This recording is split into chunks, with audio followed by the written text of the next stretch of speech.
Bullseye Movies brings you another review on a new episode of Georgie and Mandy's first marriage. At the same time, it raises new questions.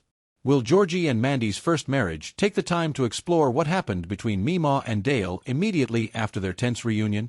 Or will the show simply move forward, assuming that audiences will accept their reconciliation without needing to see every step along the way? Given the series' track record, it wouldn't be surprising if these unanswered questions eventually become part of the narrative. Behind the scenes, Annie Potts' absence from much of Season 2 has a straightforward explanation that has nothing to do with creative decisions. Her limited availability was the result of scheduling conflicts rather than a deliberate choice to sideline the character. Potts has been busy filming Best Medicine, a new Fox comedy series starring Josh Charles as Dr. Martin Best. In Best Medicine, Potts plays Aunt Joan, a key character who serves as a series regular. The role requires a significant time commitment, especially since the show was filmed on the East Coast. Balancing that schedule with her responsibilities on Georgie and Mandy's first marriage, which films in California, proved challenging.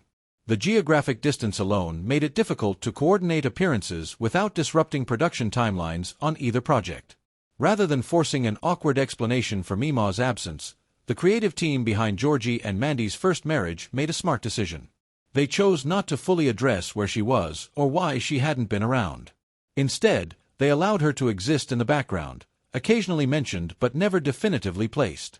This narrative flexibility ensured that when Annie Potts became available again, Meemaw could be seamlessly reintegrated into the story.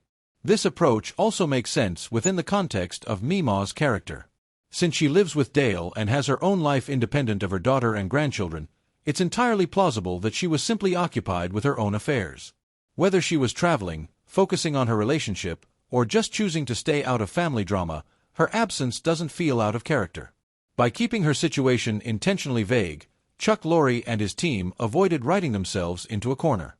They preserved the freedom to bring Meemaw back whenever the opportunity arose, without needing to retcon or explain away inconsistencies.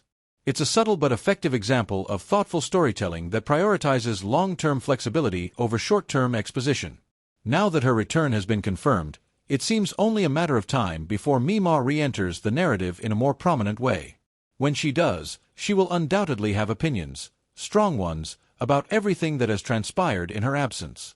From Georgie and Mandy's marriage to the evolving dynamics within the Cooper family, there will be no shortage of material for her trademark bluntness and humor.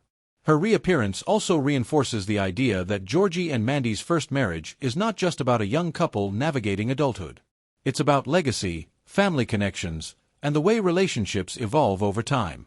Meemaw's presence serves as a bridge between generations, grounding the show in the same emotional continuity that made Young Sheldon resonate with so many viewers. Ultimately, while the wait for new episodes may feel long, the confirmation of Meemaw's return, and her continued relationship with Dale, offers reassurance that the heart of the Cooper family remains intact.